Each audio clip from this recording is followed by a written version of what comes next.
Hello, my name is Greg Tulo of Viedoc. I am the Chief Customer Officer, and today I'll be walking us briefly through our logistics tool.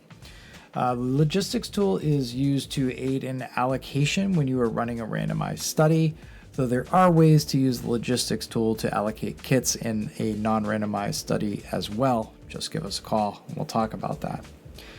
So I'm logged in right now as what we call a study supply manager. This is an unblinded role which can access all of the kits sitting in my central depot and then send them out to different study sites. This role might be someone on the clinical team who is an unblinded person, or it could be someone who's actually physically in a central depot who's willing to work in the Viedoc system to log kit transfers. It's really up to you and your particular study plan. So those of you who know Viedoc or have seen other demos will note that the launch button is grayed out.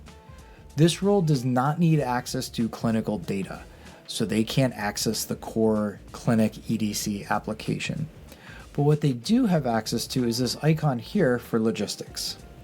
And I've taken the liberty of already clicking on this and allowing it to load in another tab. And I'm going to go over to that tab now.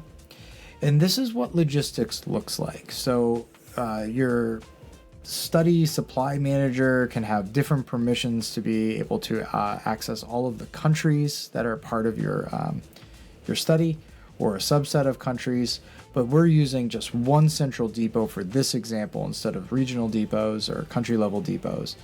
And what this user can do is see all of the sites, all of the kit types. Remember, they are unblinded. And I can see which kits are available at all of the different sites, total numbers, all of that information.